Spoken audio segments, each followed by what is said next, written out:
Welcome all बच्चों। आज का जो न्यूमेरिकल है वो इन्वर्टेड इंडक्शन मोटर पे है।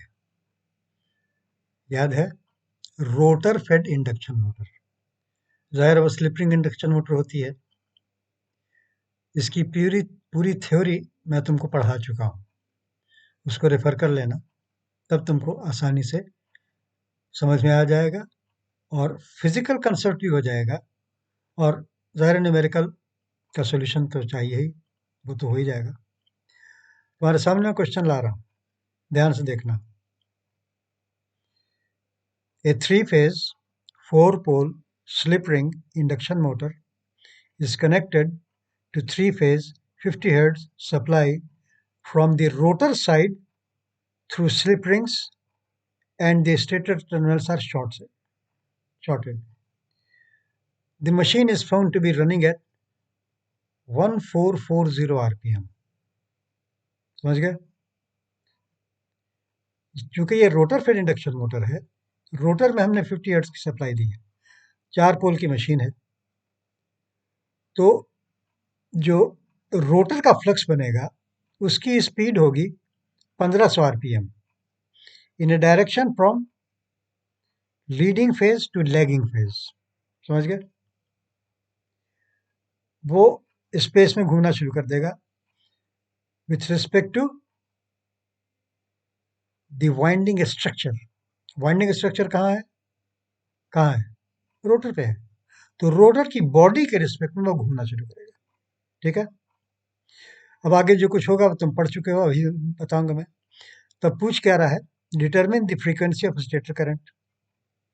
मतलब जो हम लोगों का इस रोटर हुआ करता था वो अब स्टेटर बन गया है, उल्टा हो गया ना, inverted induction motor. The speed of rotor magnetic field with respect to rotor body and its direction with respect to direction of rotation of rotor. The speed of a stator magnetic field with respect to a stator and its direction with respect to direction of rotation of a rotor. And finally, the speed of stator magnetic field with respect to rotor magnetic field. ये तो zero होना ही चाहिए, इसलिए कि steady state torque produce करने के लिए condition जरूरी है that the stator flux and the rotor flux should be stationary with respect to each other. तो ये इसका तो जवाब जीरो पक्का आएगा। ठीक है, तो देखा जाए इसको। मैं नेक्स्ट पेज पर जा करके तुमको वही डायग्राम दिखाता हूँ जो मैं तुमको दिखा चुका हूँ। देखो, ये वो diagram, rotor fed induction motor. याद करो, यही डायग्राम था ना।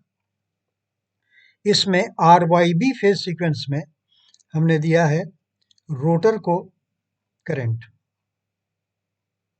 जिसका मतलब यह है कि सिंक्रोनस स्पीड पर with respect to rotor body, यहाँ पर देखो मैंने टेक कर दिया है, एनएस की स्पीड से फ्लक्स, रोटर का flux with respect to rotor body NS की स्पीड से एंटी क्लॉकवाइज डायरेक्शन में घूमना शुरू कर देगा स्पेस में। अभी तो रोटर रुका हुआ है ना, उस वक्त एनएस स्पीड पर ये घूमना शुरू कर देगा। NS given by 120 F by P. लिख देता हूं मैं, यही सॉल्यूशन कर देते हैं, साइड साइड में जितनी जगह मिलती है ना वही सॉल्यूशन कर देते हैं, ग्रिड छोड़ देते हैं, सीधा लिखने की कोशिश करेंगे।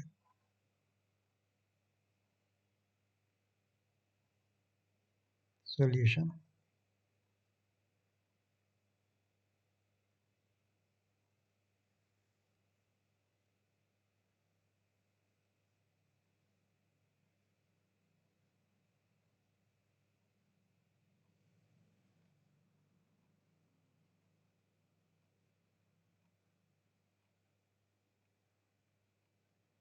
ये लिखने नहीं दे रहा है,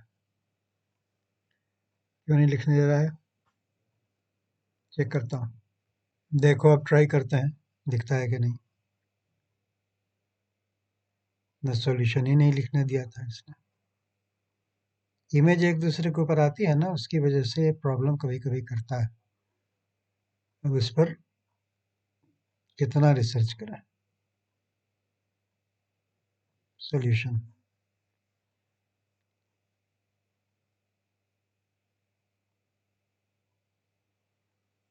नहीं लिखते हैं, लाइन उनके चक्कर में नहीं रहेंगे।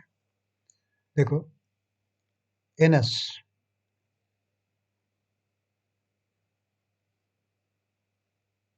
is equal to 120 F by P.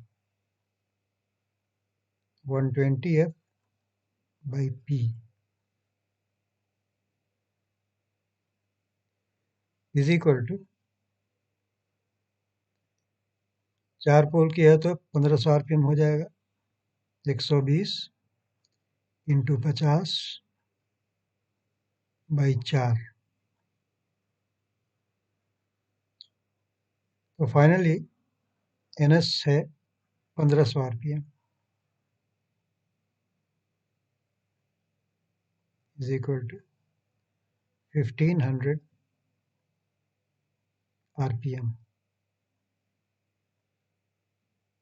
जिस फेज सीक्वेंस में तुमको दिखा रहा हूँ, फेज सीक्वेंस RYB है, anti clockwise.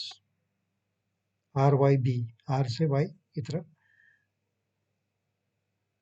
1500 RPM anti clockwise. यहाँ पर लिख देता हूँ anti clockwise, anti clock wise, anti clockwise.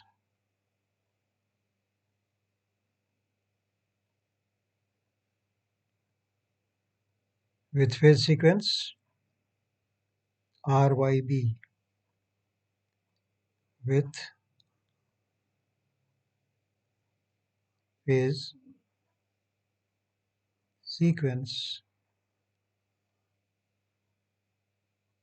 RYB। ये तुम यहाँ देख रहे होगे। ये NS क्या थी? 1500 RPM with respect to the rotor body, ये था। ये है NS is equal to 1500 RPM.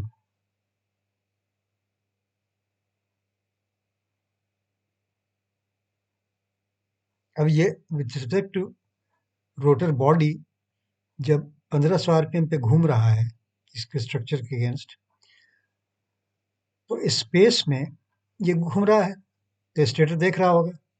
तो स्टेटर चाहेगा कि इसी डायरेक्शन में चले, घूमे, but stator is not free to move.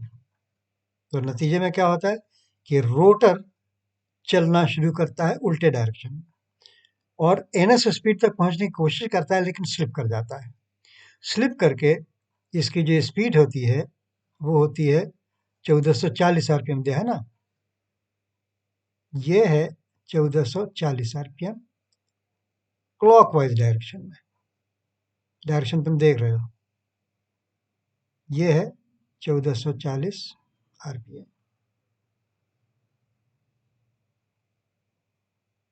समझ गए? Actual rotor. अब जब ये घूमने लग गया 1440 पे, तो इसका रोटर का फ्लक्स तो चल रहा था एंटी क्लॉकवाइज, और रोटर की बॉडी खुद चलने लगी उल्टे डायरेक्शन में। तो जो स्टेटर पर बैठा हुआ आदमी है, उसको फ्लक्स किस स्पीड पे नजर आएगा? रिलेटिव स्पीड उससे क्या नजर आएगी इसकी, जो यहाँ बैठा हुआ है। फ्लक्स रोटर का इधर जा रहा है 1500 पे, और ये 1440 पे इधर जा रहा है, तो किस स्पीड पे नजर आएगा? 1500 माइनस 1440, मतलब 60 आरपीएम की स्पीड पे नजर आएगा। किस डायरेक्शन में? Anti clockwise. Anti clockwise. इसलिए जो स्पीड ऑफ इस रोटर फ्लक्स होगी,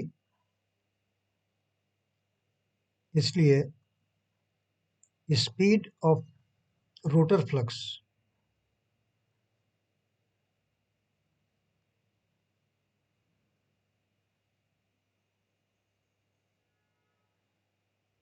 speed of rotor flux,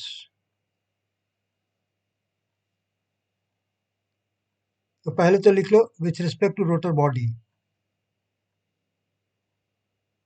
with respect to rotor. Rotor का मतलब rotor body.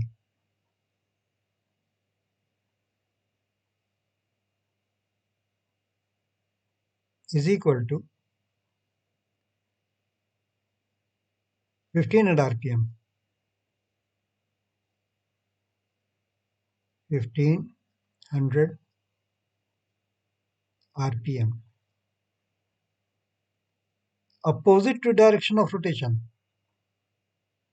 anti-clockwise.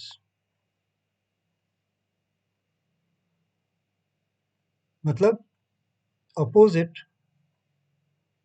to direction of rotor. यही पूछता है ना, direction of rotation rotor. Opposite to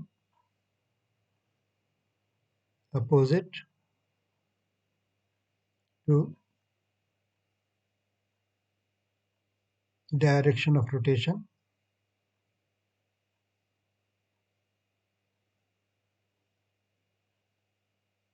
of rotor. इसलिए कि रोटर का डायरेक्शन है क्लॉकवाइज और फ्लक्स जा रहा है एंटी क्लॉकवाइज. ठीक है ना. अब यहां पर तुम समझो कि स्टेटर जो एक्सपीरियंस कर रहा है फ्लक्स, वो 60 आरपीएम पे कर रहा है. ठीक है. तो फ्रीक्वेंसी ऑफ स्टेटर जब तुम निकालोगे, अब वो मैं निकाल रहा हूं, फ्रीक्वेंसी ऑफ स्टेटर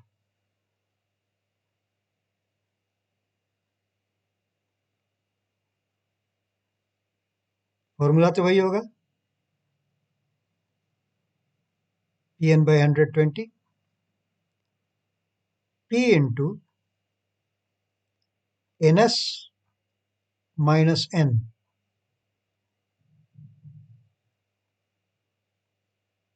by 120.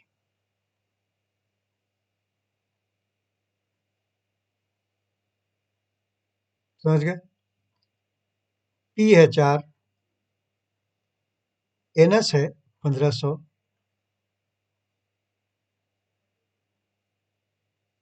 और n है 1440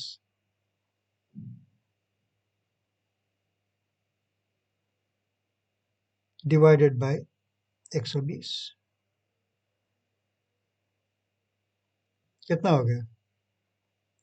1500 माइनस 1440 60 हो गया. 60 दूनी 120, 2 दूनी 4, 2 हर्ट्ज.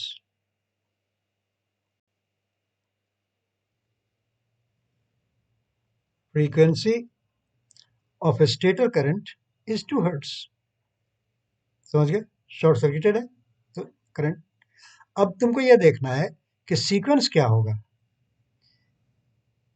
जो आदमी स्पेस में है, स्टेटर बैठा हुआ है, उसको तो ये फ्लक्स इस स्पीड में एंटी क्लॉकवाइज डायरेक्शन में नजर आ रहा है ना, 60 आरपीएम पे. तो एंटी क्लॉकवाइज में जब ये चल रहा है तो ये तो फास्ट है. तो पहले ये एक्स पे आएगा, उसके बाद वाई पे आएगा, उसके बाद जेड पे आएगा. तो phase sequence of stator current क्या हो जाएगा, तो मैं यहां लिख रहा हूं 10 phase of stator, phase sequence of stator current 10 phase sequence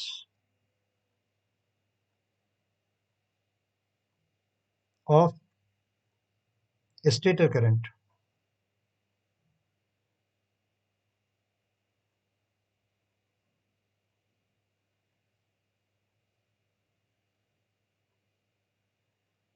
is equal to is equal to क्या,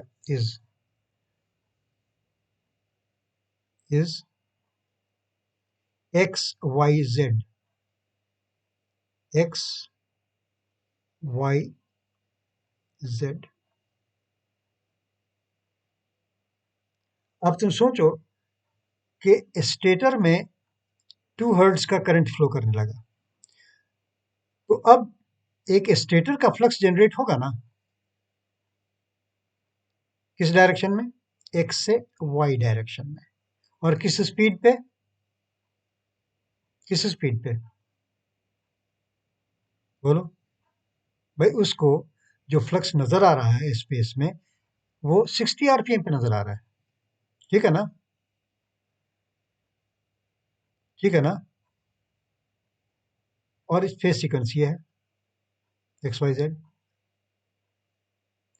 अब ये बताओ कि जो फ्लक्स होगा with respect to stator body X से वाई डायरेक्शन में, मतलब क्लॉकवाइज डायरेक्शन में, वो 100 120f/p फिर होगा ना, 120f/p मतलब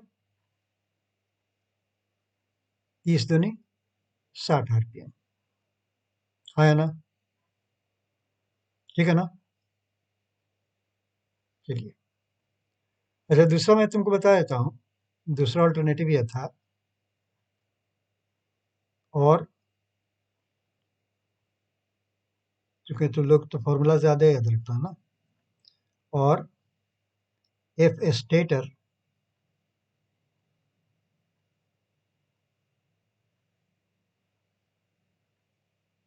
is equal to S F of rotor. इसलिए ये जो एफ रोटर है वो ये है, ये है एफ रोटर। तुमने इसको दिया था सप्लाई, ये थी 50 हर्ट्ज, तो एन एस था 120 into 50/4, 1500 RPM with phase sequence R/B, ये तुमने दिया था, ठीक है ना? स्पीड ऑफ रोटर फ्लक्स तब आया 1500 RPM, opposite direction of rotor आ गया। फ्रीक्वेंसी आ गई, F stator is equal to S F rotor, where S is where slip, S is equal to N S minus N by N S. ठीक है, ये slip है, N S minus N by N S, यही अब यहाँ पर चीज थी, एन एस माइनस एन तुमको देख रहे होगे, is equal to 1500 minus 1440 divided by N S 1500, कितना हो गया? 60/1500, 15 चौके 60, 4% हुआ ना, is equal to 0.04 per unit.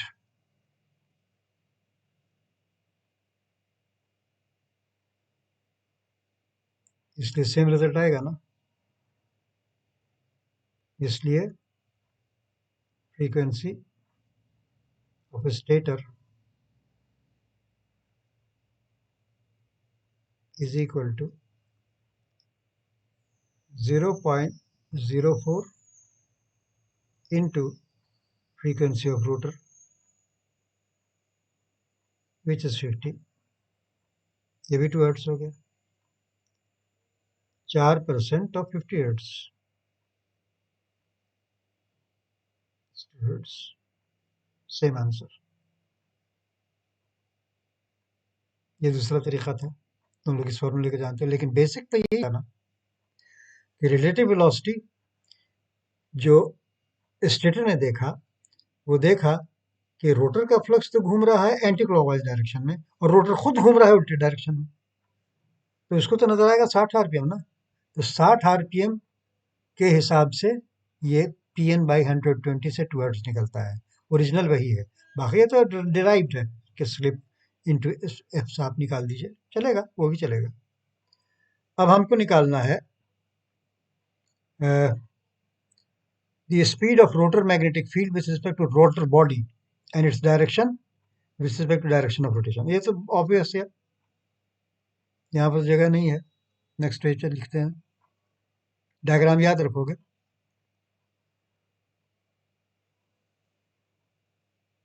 Number 2 में आंसर हमको लिखना है,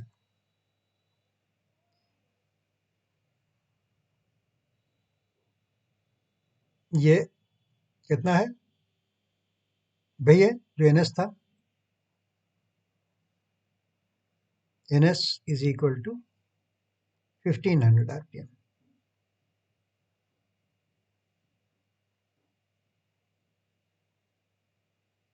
1500 RPM. Opposite to direction of rotation. इसका जवाब है speed of rotor magnetic field with respect to rotor and its direction. यही पूछता है ना, ns is equal to 1500 RPM. तब इसको वोल्ट्स में लिख देते हैं. That is the speed of rotor magnetic field, the speed of rotor magnetic field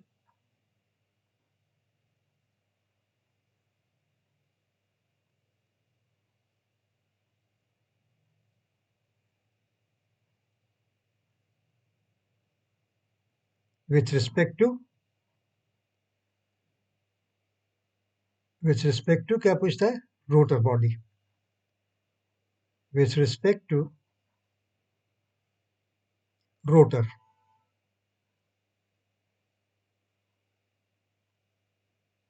The speed of rotor magnetic field with respect to rotor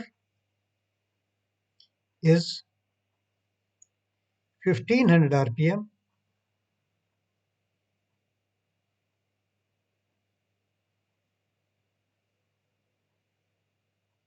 anti-clockwise, मतलब opposite to direction of rotation of the rotor, opposite to the direction of rotation, opposite to the direction of rotation of rotor.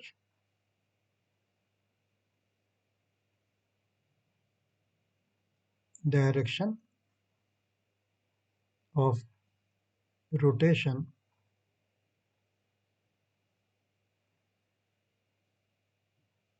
of rotor.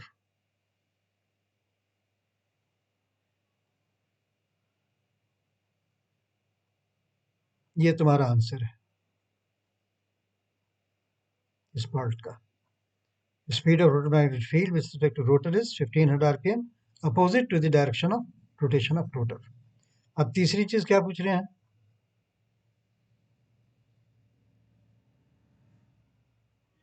तीसरी चीज पूछ रहा है the speed of a stator magnetic field with respect to a stator and its direction. Stator magnetic field, speed of stator magnetic field क्या होगी,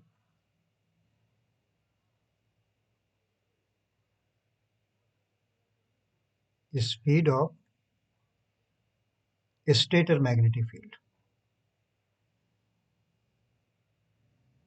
stator magnetic field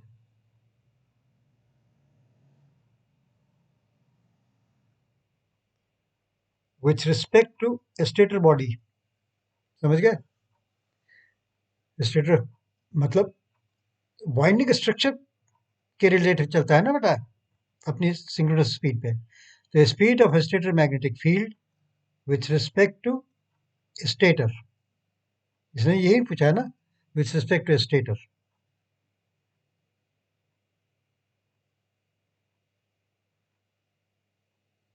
ये होगा is equal to S, ये स्पीड जो होती है N S is equal to 120 F I P होता है ना, तो 120 एस इंटू एस एफ कर दोगे,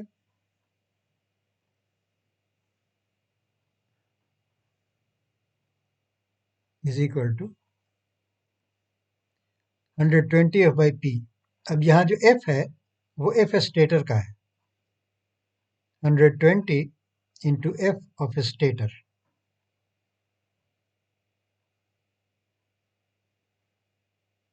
अच्छा, स्टेटर के पोल्स और रोटर के पोल्स सब सेम होते हैं by P.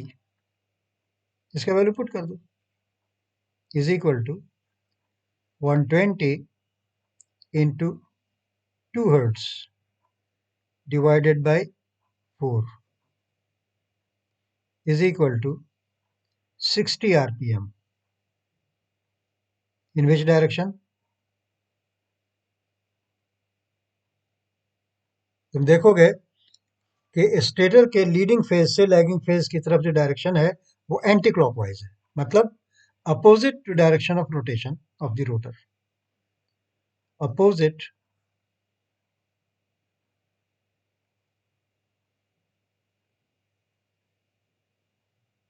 To direction of rotor, opposite to direction of rotation of rotor, opposite to direction of rotation of rotor,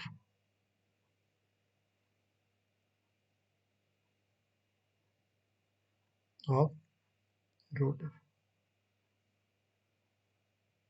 ये आंसर हो गया तुम्हारे पार्ट 3 का। पार्ट 4 में क्या पूछा है? The speed of stator magnetic field with respect to rotor magnetic field. वो तो जीरो होना ही है। Speed of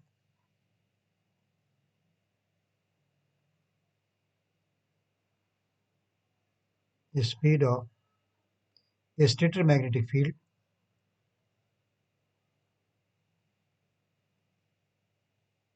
stator magnetic field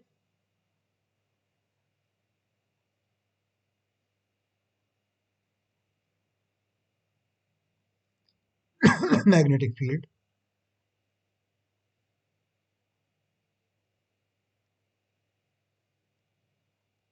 with respect to rotor magnetic field,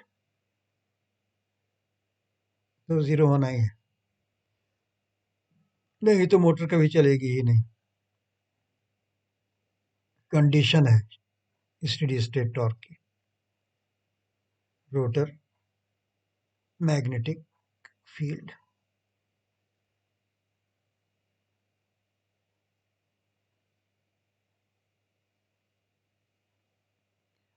बेटा गंदा हो रहा है।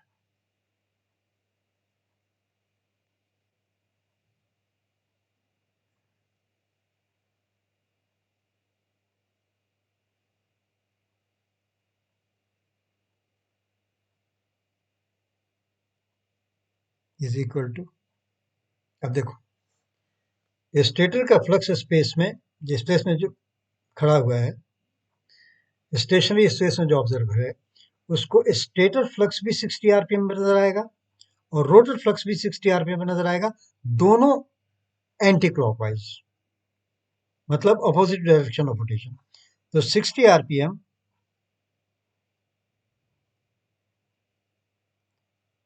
Minus 60 RPM is equal to zero. They are stationary with respect to each other. समझ गए? ऑब्जर्वर बैठा हुआ है, मान लो के स्टेटर पे रुका हुआ है, स्टेशनरी स्पेस में है, तो उसको रोटर फ्लक्स भी नजर आ रहा है 60 आरपीएम पे, मतलब एसएनएस स्पीड, और स्टेटर फील्ड भी उसी स्पीड पे उसी डायरेक्शन में, मतलब both opposite to direction of rotation of rotor, equal to 60 RPM minus 60 RPM, where the speeds, where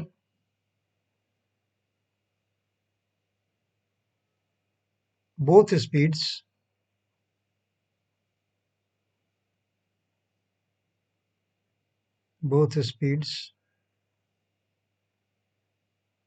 are opposite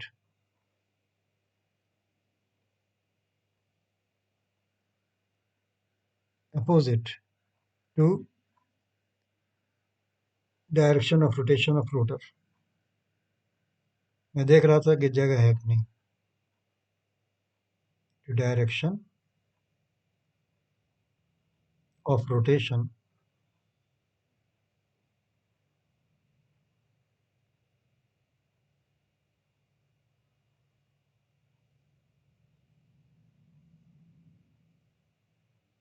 of rotor.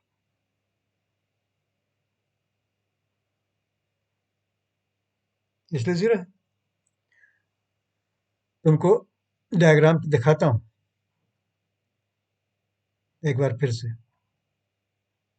Value लिख करके देखो, ये रोटर की बॉडी के रिस्पेक्ट में 1500 आरपीएम पे इसका फ्लक्स घूम रहा था, रोटर का फ्लक्स था इनर्शियल स्पीड पे।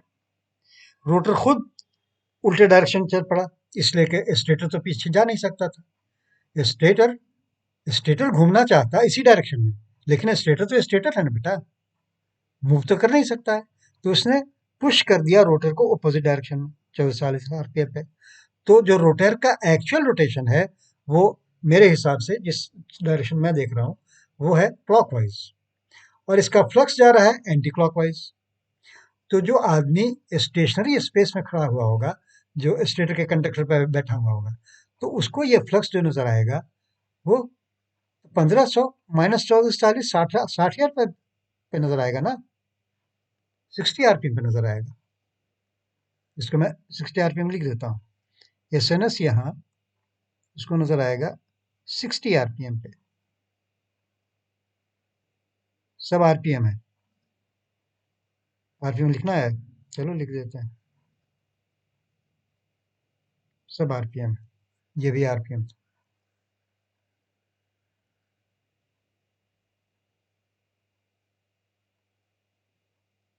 तो बात समझ में आ गई भाई। यहाँ पर एन एस माइनस एन की स्पीड से चल रहा है रोटर फ्लक्स स्पेस में, और यहाँ ये भी 60 आरपीएम पे चल रहा है, तो रिलेटिव स्पीड जीरो हो गई ना बेटा, ठीक है ना, कोई टेंशन नहीं है ना।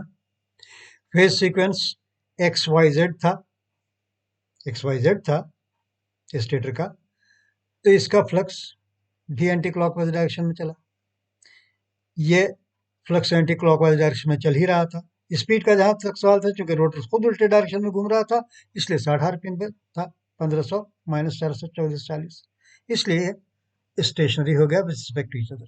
और ये कंडीशन है, मैंने तुमको बताया था, the condition for production of steady state torque 3 होती है, जिसमें आखिरी यही थी, आखिरी यही थी कि the stator flux and rotor flux should be stationary with respect to each other, ठीक है, should be stationary with respect to each other, ये जरूरी था, ठीक है। तो ठीक है बच्चों, ये बहुत अंडरस्टैंडिंग के लिए बहुत अच्छा न्यूमेरिकल था। तो अब इस वीडियो को ख़त्म कर देते हैं, ग्रेड खींचने की ज़रूरत पड़ी ही नहीं, ठीक है। यहाँ तुम्हारा क्वेश्चन था,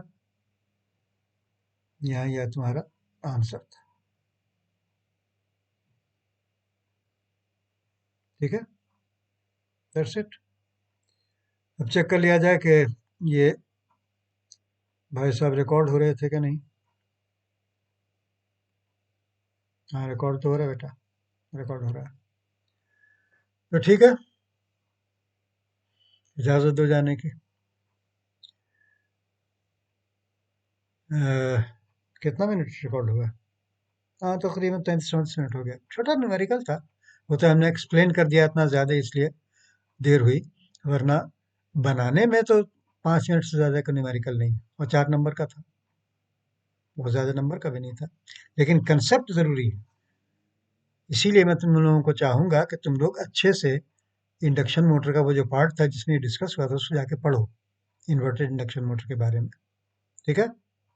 तो कोई अगर कन्फ्यूजन हुआ भी तो दूर हो जाएगा, और आपस में डिस्कस किया करो, तुम लोग आपस में डिस्कस किया करो। डिस्कशन से आपस में कॉन्फिडेंस भी बढ़ता है और नॉलेज भी बढ़ती है, ठीक है बच्चों। Have a nice day, I wish you all the best, good bye and good luck. तुम्हारे सामने रिकॉर्डिंग को स्टॉप करने की कोशिश करता हूँ। स्टॉप रिकॉर्डिंग, आंखों में आंख डाल करके स्टॉप।